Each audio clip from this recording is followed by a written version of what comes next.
A great salesperson doesn't just sell products, they build relationships, they create value, and ultimately craft a better life for their customers.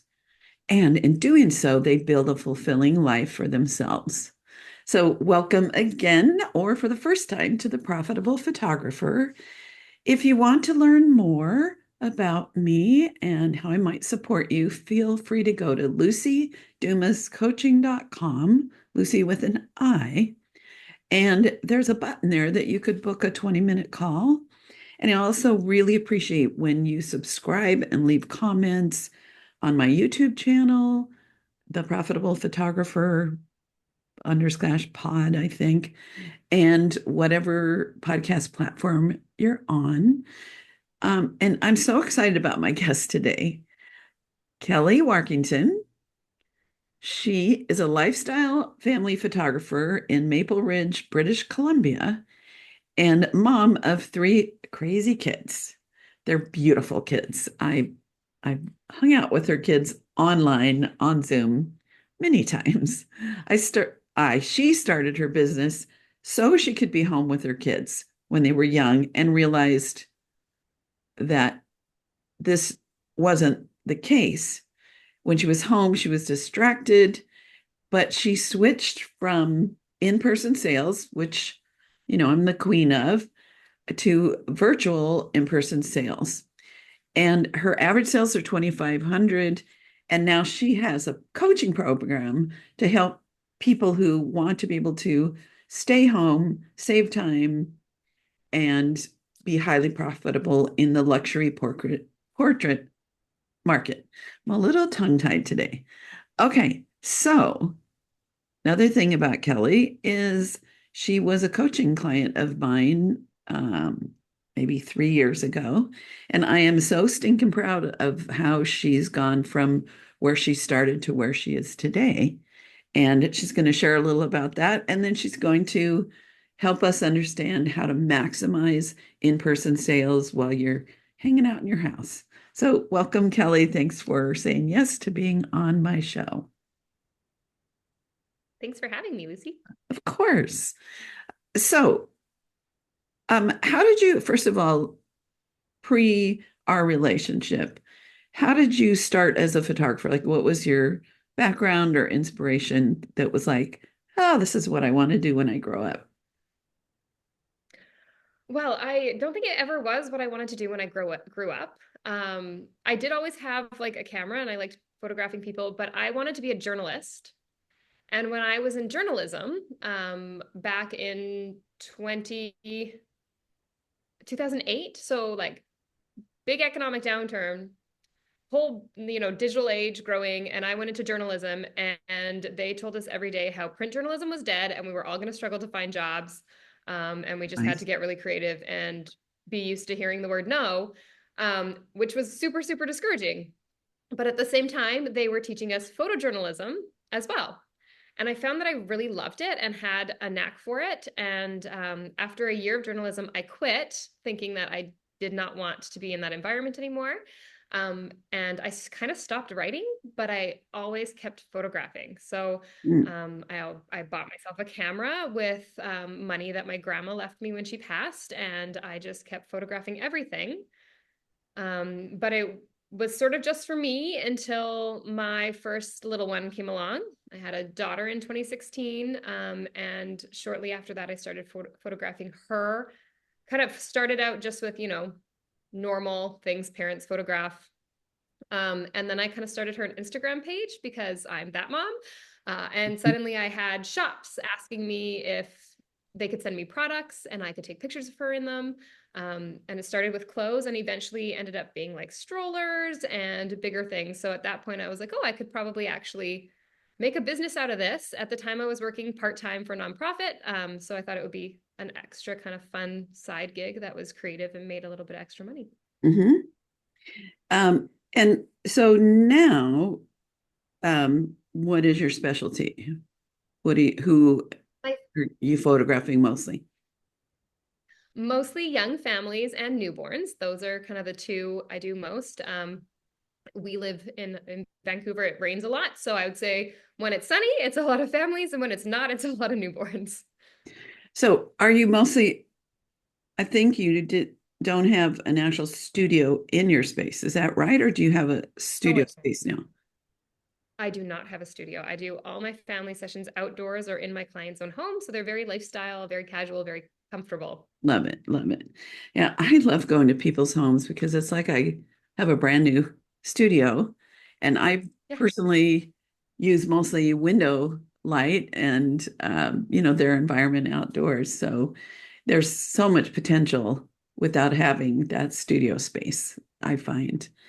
All right. So tell me why you decided time to book Lucy, where you were when you started, and then a little about uh, where you know, where you are today or how it helped you get to where you are today. I just one of those little sneaky brags. Yeah, absolutely.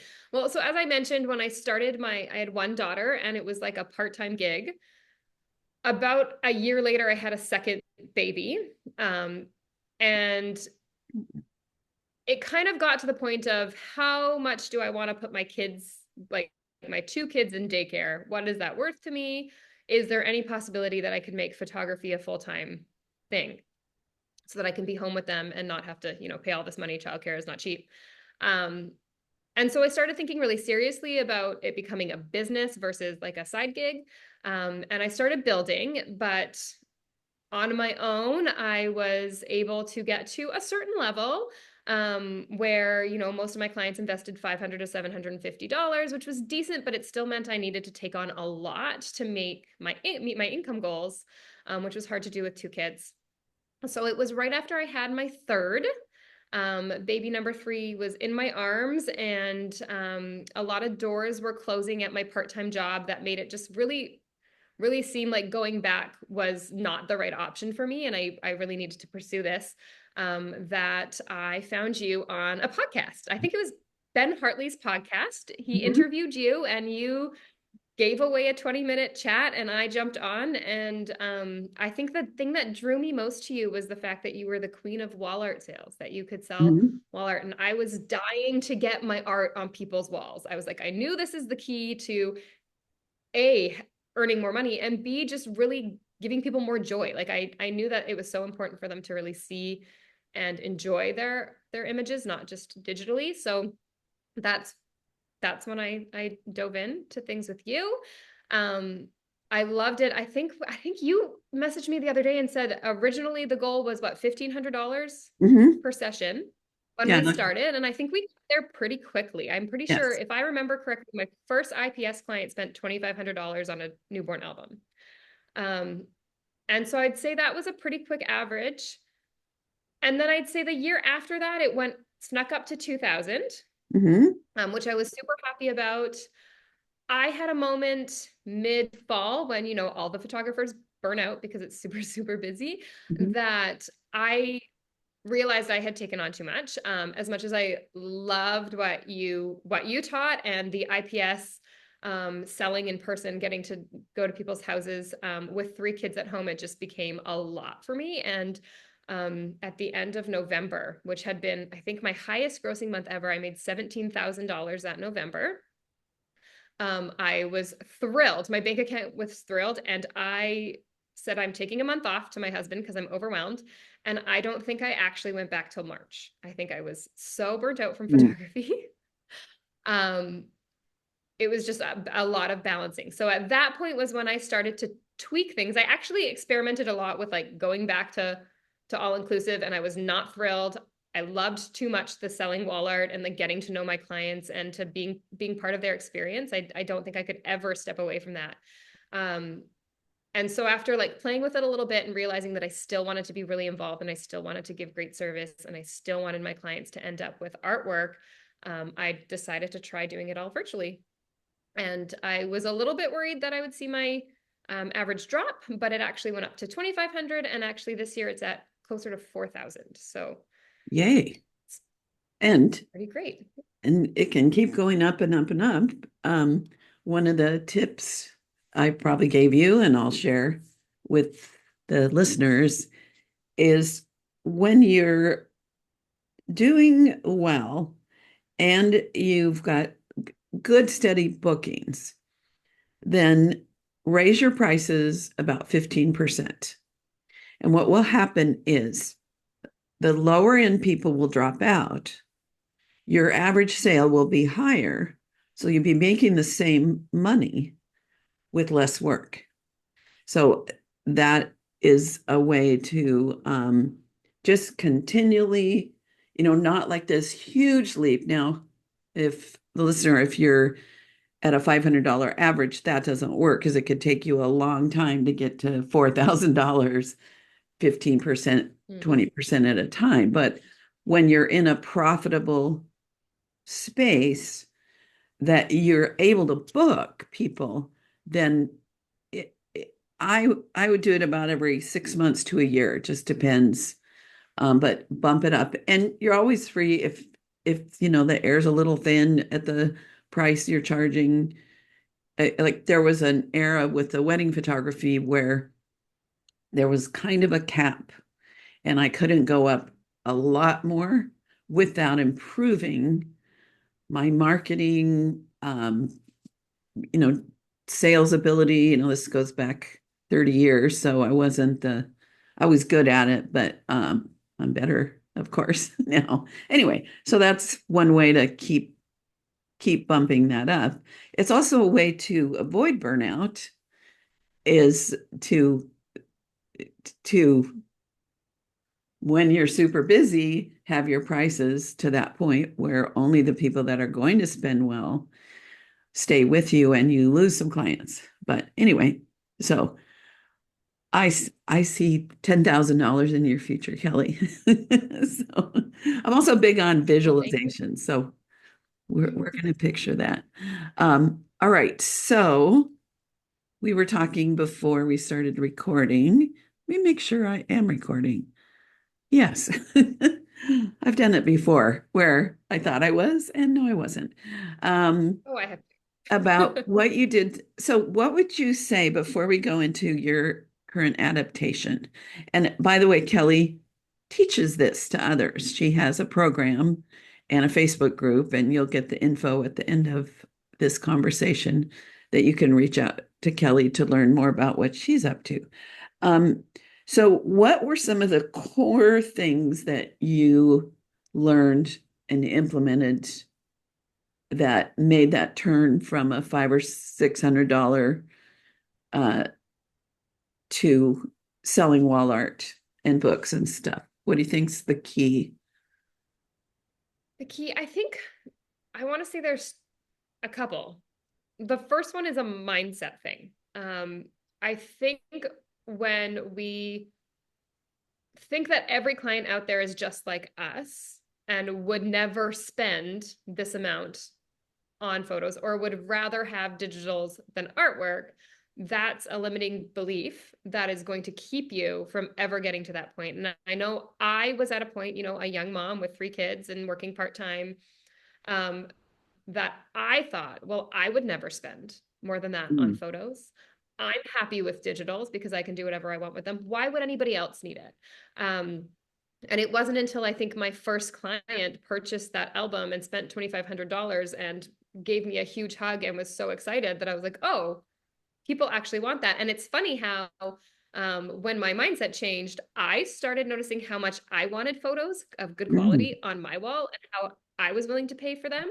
And even though it's like, I pay the price that you would pay a printer, I actually spent over $1,000 on my own photo of my daughter because I loved this beautiful high-end canvas and I wanted it for my wall. So it's funny as I started seeing why other people would want to, I started wanting to as well.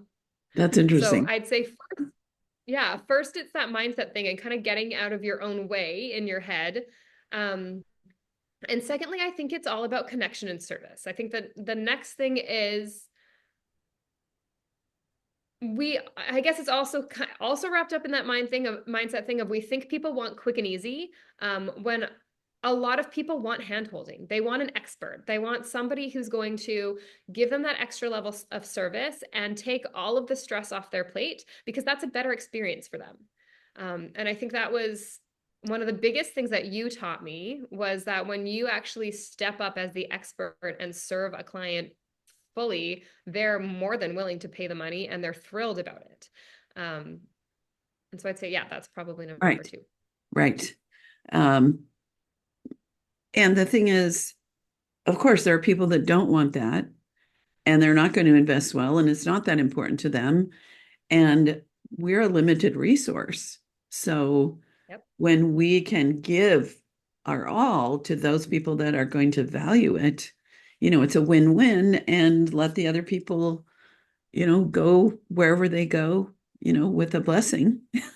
But yeah, I was sharing with Kelly because she hadn't listened to my podcast episode about purse shopping and that luxury experience. And with walking into a Coach store, even though the same purses are at other places, that experience led me to desire and be willing to spend a lot more than I originally thought. Oh, yeah, I need a new purse. And it's because they're really good at what you just said.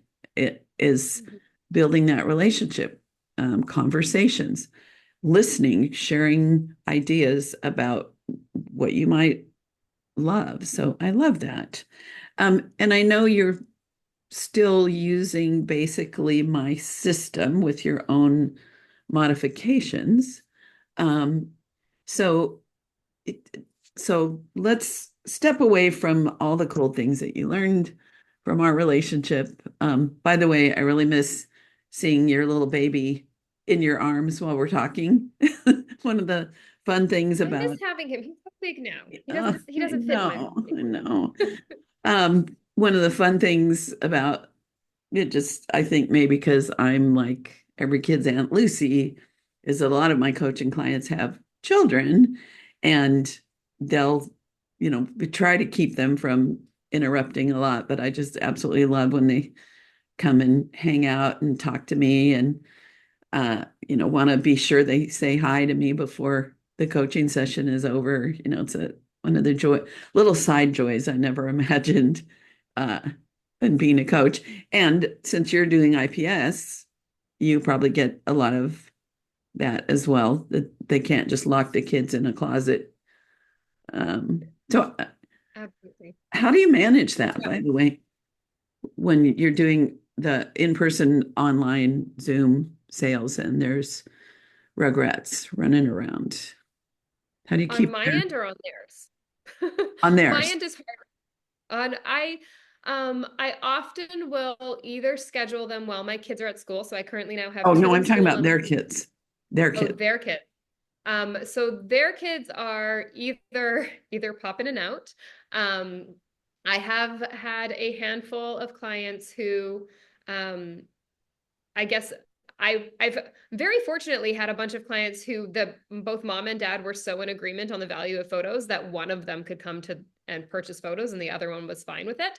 Mm-hmm. In which case one parent kind of does it. But generally speaking, I'm happy to accommodate post bedtime because it works for me too. Mm. So sometimes I'm on Zoom with my clients in the evening when the kids are in bed. Sometimes a lot of my clients have they're not like a typical 9 to 5. They're either on like a doctor set schedule or or work from home and own their own business kind of thing. So a lot of them have some flexibility during their day. So we'll just do that while kids are at daycare and Yeah, that sort of thing too. cool. All right. So let's talk about your adaptation, because people have listened to my show. They know that I do a rich phone call and then book a consultation that is a no obligation. And I have my reasons why I don't want to go into numbers and money um, specifically in detail until we're in person.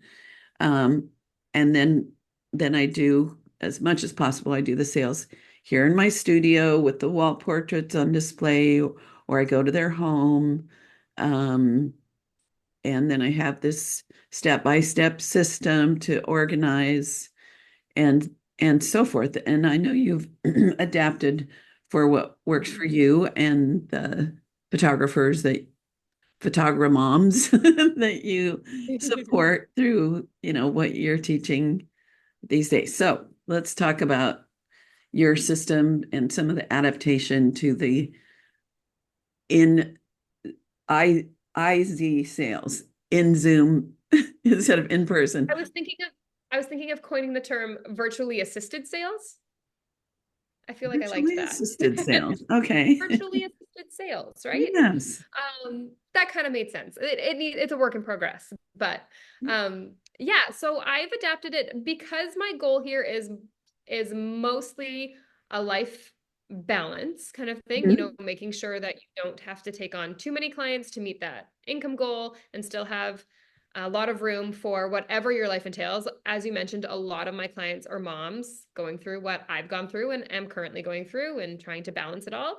And then other ones just have, are multi-passionate, have other things that are going on in their lives that they want more time for. And because that's really my focus, I've focused a lot on adapting what you do to kind of weed out people who I don't want to call them time wasters, but not like the most ideal, right? Mhm. I've weeded out the people who are going to be on the low end of my sales, who might be a little bit more challenging to work with, who are going to need a lot more like hand holding and convincing, I guess. And so in that first initial phone call, I do very similarly what you do. I like to connect and hear the story and make sure we're a good fit and also like build that relationship and pre-qualify. I go one step further into being a little bit more prolific with what my pricing is. So I tell all of my clients their minimum they're going to spend and what that covers. And it's actually quite high. So essentially, I do it in a way that kind of lets people know that they're going to spend a lot more Mm. than what I've said. So the major adaptation I would say is is I mean, it's not even major. The slight adaptation is just having a higher minimum that kind of weeds out people who might dip a little closer to the end Right. and giving more information so that they can book on the phone. So I found one of my challenges was every once in a while I'd go to a consultation and people would decide not to book. And it just felt for me very discouraging because my time was so accounted for that Right. any time that felt wasted was really hard for me. So I've now book on the phone. So I mean, I'm not going to say I don't go to a consultation if nobody's paid that. As long as we have it booked, I will go to the consultation. But I have a commitment. I have a fairly firm commitment before I jump on Zoom. Mhm. And then from there, I've also kind of adjusted things so that I instead of as much wall art, I do still sell wall art, but I really focus on albums, partially because they have a fairly high price point. They don't cost me a lot, and they are fairly easy to get to my clients without me doing a lot of travel. So a lot of my clients live like an hour away. I don't Mhm. love having to hand deliver, so I can pop them in the mail with a little gift. So I've kind of adjusted my pricing setup so that my albums are the most attractive thing.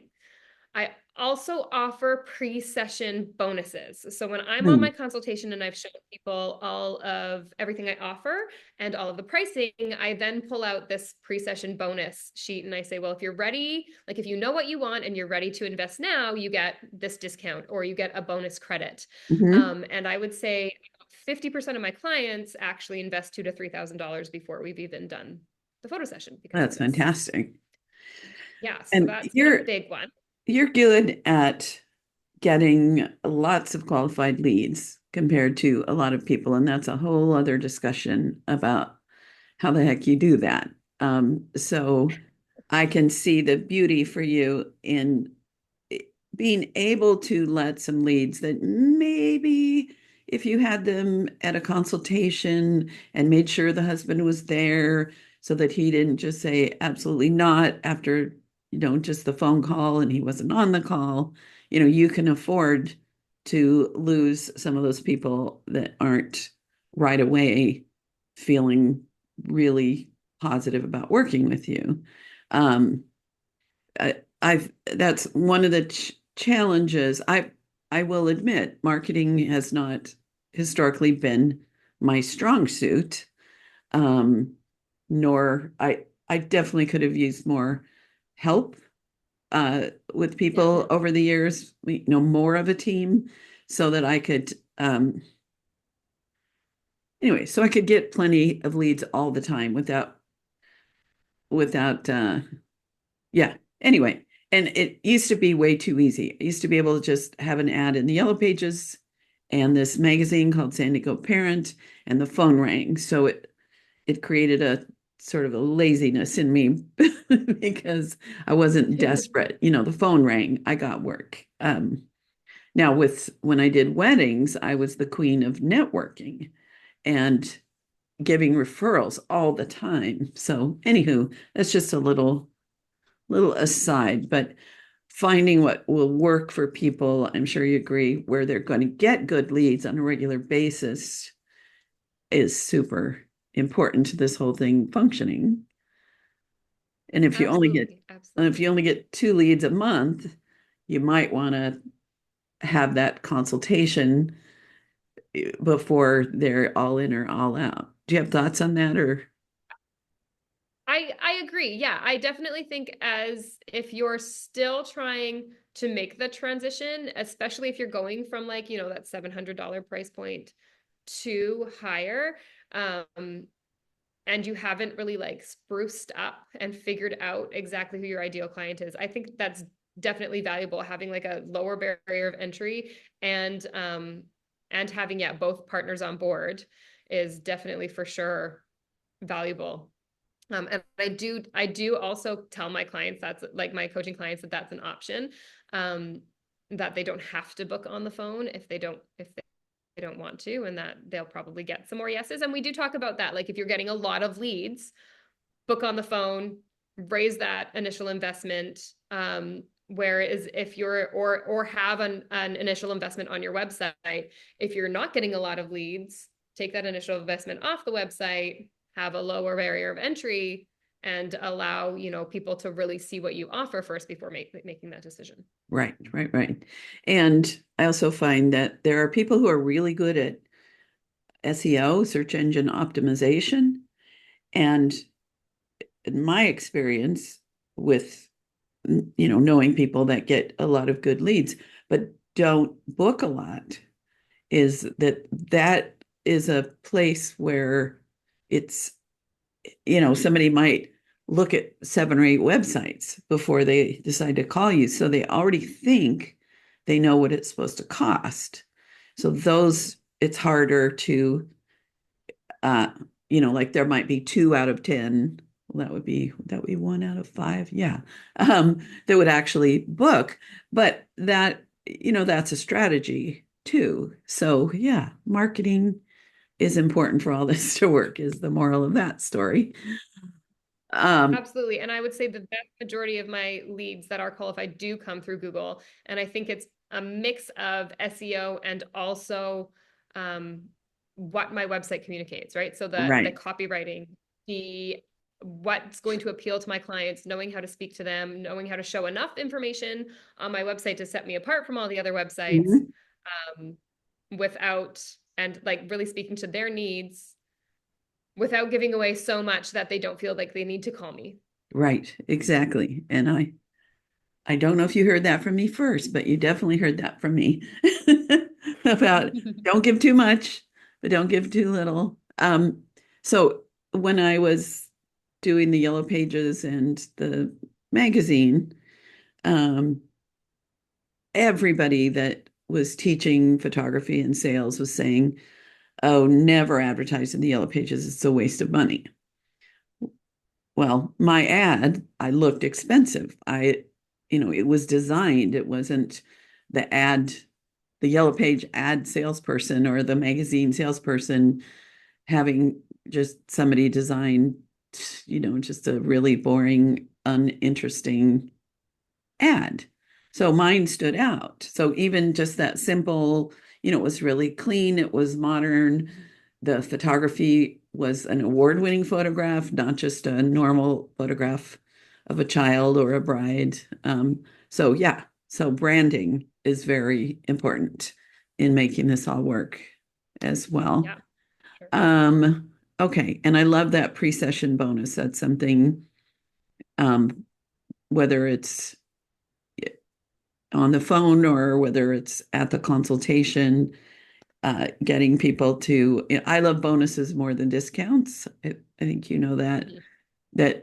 let's say if they prepay $2,000, they get a 20% bonus towards anything they purchase. And, that's a very tasty offer for people that know what they want. Okay, I had a next quick question or a long question. Anyway, thoughts on anything I've just blabbed about right now?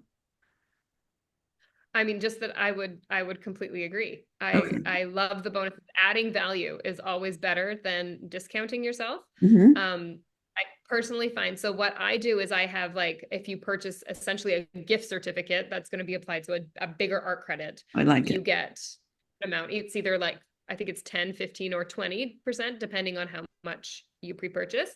I do have a small discount on my albums because they're already priced high enough that if I take a little bit off, I'm still making what I want to make. So, Sure. and I think that's another reason that it's one of my biggest sellers. But Yeah.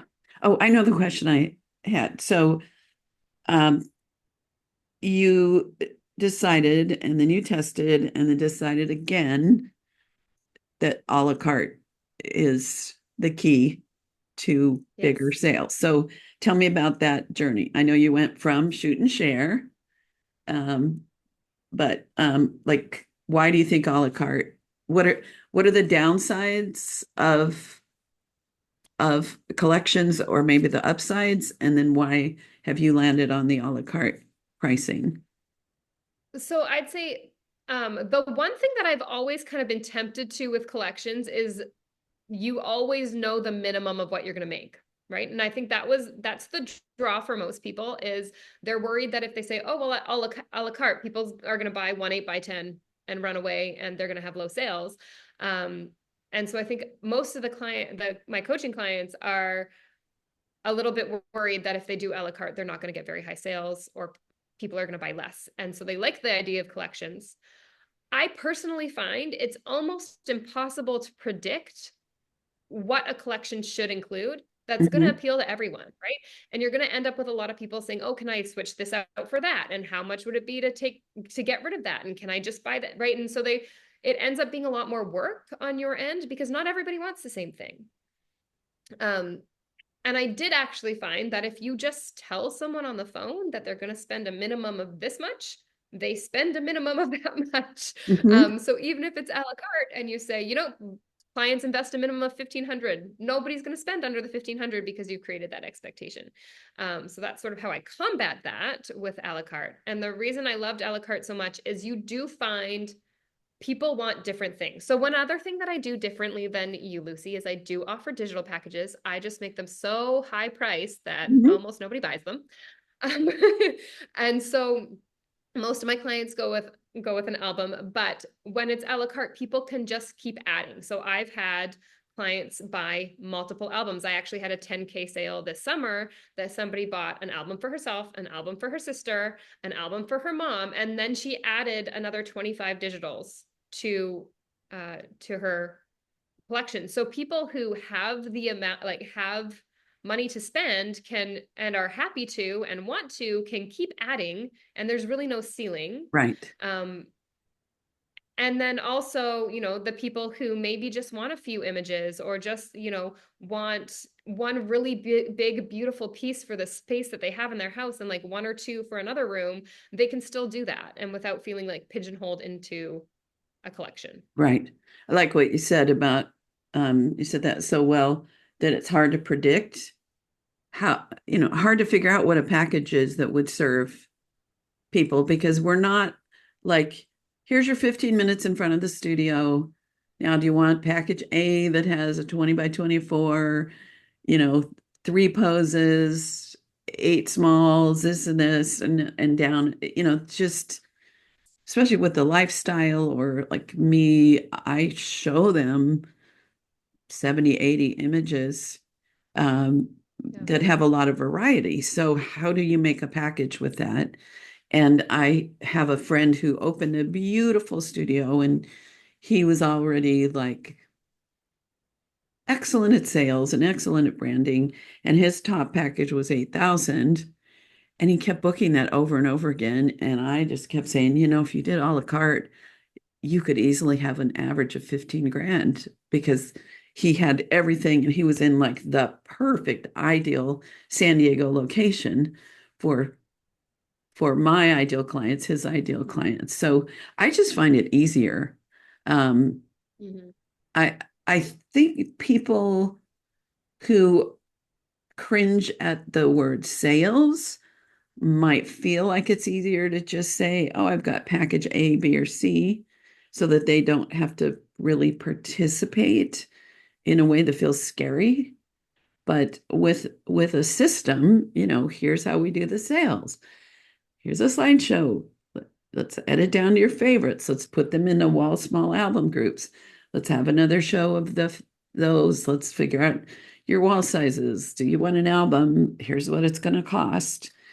Once you get in the habit of that, it just sells itself. Would you kind of agree with that? I do agree. I do agree. And I'd say it even starts before that. As soon as you get on a phone call with a client and Oh, heck explain to yeah. them that this is part of your service, they've already said yes to that before you even get to the sales, right? So, and I think I like how you mentioned like people who cringe at the word sales, but sales, all it is offering something. People can say no. If they don't Hmm. want to say yes, they don't want to say yes. And if you've told them at the very beginning that this is part of what you offer and they've said yes to it, they're in. You don't really need to feel the pressure of being a salesperson. Right, right, exactly.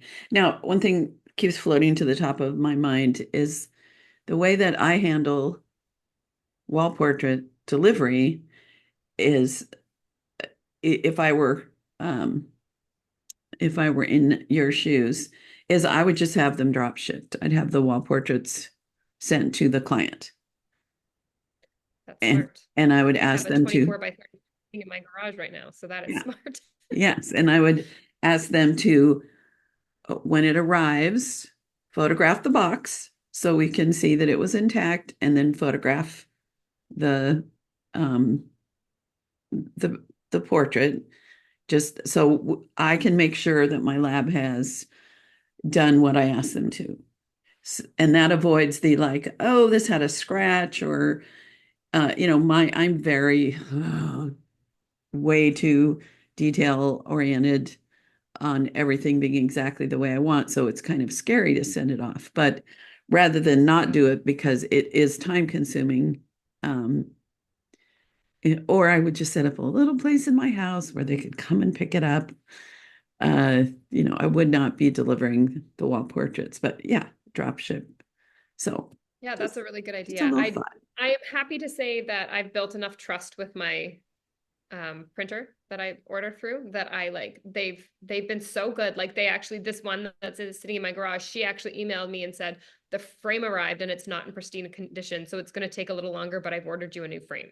Um, so I'm always fairly confident that when they ship it, it's going to be Right. best possible quality. Good. Yeah. So that would be my plan, is to I like still it. Thank decorate you. their homes. And now do you, when you're doing the on Zoom, in person on Zoom sales, do you have any tricks or methods that, because one of the reasons it works so well to be in person is I project it and they see it 6 feet wide and 6 feet tall.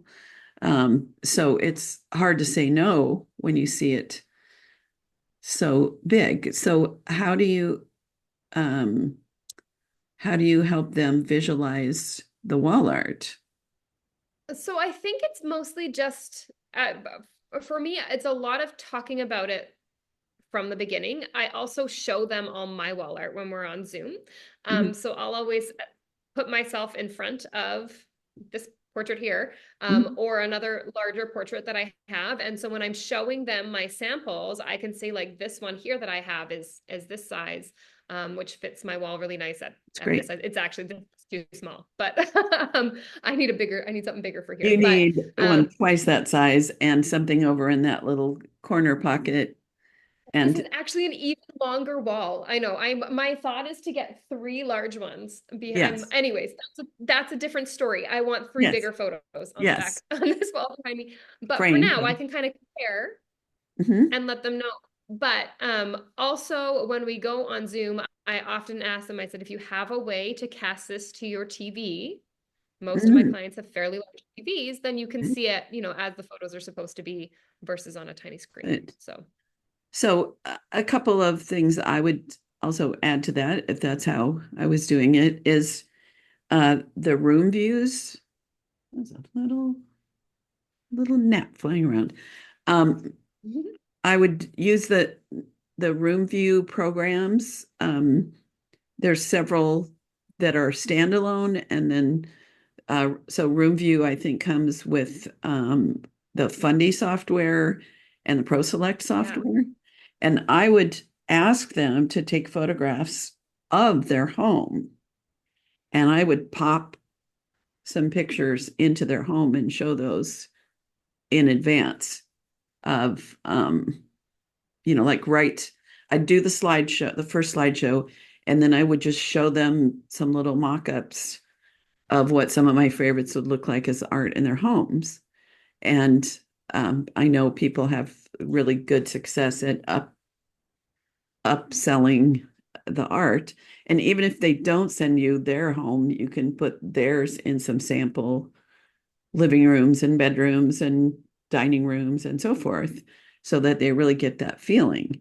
I don't do it when it's in person because it's little and I'm Yeah. showing big. So, it's a different kind of thing, but just a little hot tip for people considering making this work is those room views um, can can help a lot. So, anything else before we wrap up that is maybe the key to being, getting those $2,500 sales or structuring your life or any other hot tips? Structuring your life. I think the big one for me has, yeah, been trying to find that balance and how do you get it all done when you're a high level of service and you really want to invest that time in your clients, but you have so much else going on in your life. I know you talk about this a lot as well.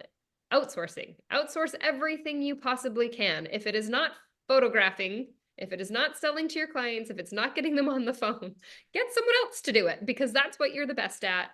I am currently using Aftershoot to call and edit my photos, so it takes me 5 minutes to get a gallery done and ready. I outsource, I have somebody doing my social media. I have somebody writing blogs for my website. I have a bookkeeper. I currently have a VA who does whatever else I need. Recently, she actually lives in my city, so she's become less of a V and more of just an A, and has been, buying my client gifts and shipping albums for me and sending things in the mail. So whatever you can take off your plate so that you can really focus on those clients, getting as many of them served as possible, and giving them the best possible experience, That's great. inside a time frame that works for your life is Right, really. right. We can't be the micromanager of every little thing if we want to maximize our potential. And heck, I might even consider an assistant do the deliveries if I didn't want to drop ship. I would sell those wall portraits, maybe even. Okay, so what I do if I was in your shoes is I would find somebody that is great at hanging art on people's walls. So I'd send them over with the art, and they would actually put the nails in the homes and they would install them.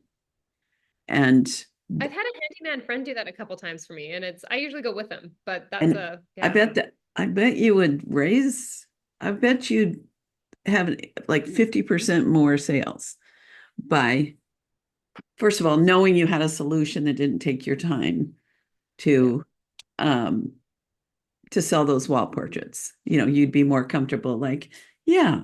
And then finding some handyman and other people. Uh, anyway, so hot tips on that. I I have friends who used to go to their clients. Some of them are retired at this point, but would go to the clients' houses and install them.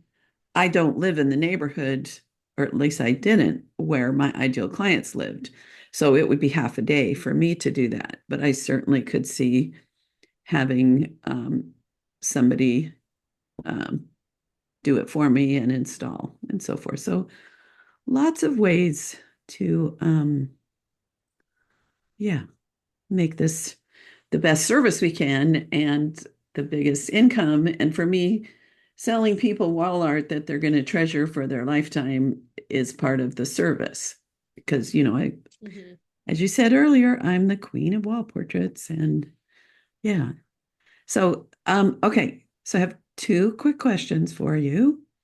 One, I know you have a special offer, and also you have a Facebook group you'd like to invite people to. So, first of all, what is that group so they can find it?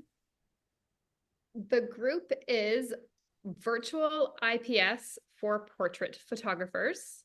I'm actually just pulling that up to make sure I didn't say it wrong. Virtual IPS for portrait photographers is the free group. I'm in there all the time. I post random tidbits of information, and then also all of the opportunities to work with me, gain knowledge from me, and then also host other wonderful people like Lucy, who will be in my group next week, Mhm. so that you can get as much information from a bunch of different experts as possible. So that's on And Facebook. so I know you're offering a limited number of strategy calls. So tell us about that and how they could apply for that. Yeah, if you want to learn more, and we can chat about your business and where kind of the tensions lie and what the next steps are for you, you can go to my website, kellywarkentin.com/chat, and book a free 20-minute conversation with me, and we can, yeah, go from there. Great, great, great. Okay, so the last one is just either is there something that you'd be like, oh, I wish I had mentioned that, or just what your parting thoughts are to take away. Parting, my parting thoughts are, sales are not as scary as you think they are, because I I think that's so many people's hesitation when they hear this, and it was my hesitation when I first knew that I had to jump into IPS if I ever wanted to make some serious money as a photographer. Sales are not as scary as you think they are. You can be a nice person and be a salesperson, and people will still like you if you sell them artwork. So don't let those things stop you or scare you away from jumping in or trying it, because it can literally change your life. Great, I love it. Well, this was so much fun, and I look forward to being on your show next week. And I'm just I'm busting my buttons with pride that you are making this all work. And also, I have no issue with people sharing what I've taught them and putting their twist on it because I've done that. I frequently reference some of my mentors and how I learned to do what I do and some things that I added to my system that make it work. So super excited about all of the things that you've been up to, Kelly, and I look forward to watching you continue to blossom. And everyone stay tuned for Yeah, my thanks, little Lucy. quickie wrap up after I tell Miss Kelly goodbye. So thank you, Kelly. Thanks for having me. Well, that was super fun for me. And I love hearing people who I've helped visualize their dream with them and then having their dream actually blossom into much more than we originally thought was possible. Um, and then someone that takes what she's learned and then her own experiences and builds her own community and her own training programs. So I'm super proud of Kelly. So a couple little things she mentioned.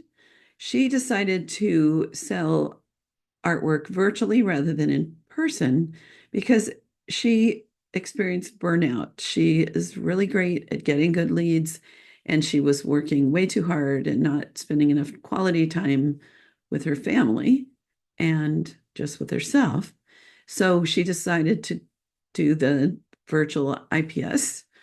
And one of the things she said she learned from our coaching time together, which I'm always sharing, is the importance of connection and giving a high level of service. And there are lots of people out there that appreciate that. People don't all want to be a DIY, do it yourself, especially when it comes to something like heirloom portraits, because they don't have access to the quality of printing, of albums, and all those things that we do. So I love that she took that in.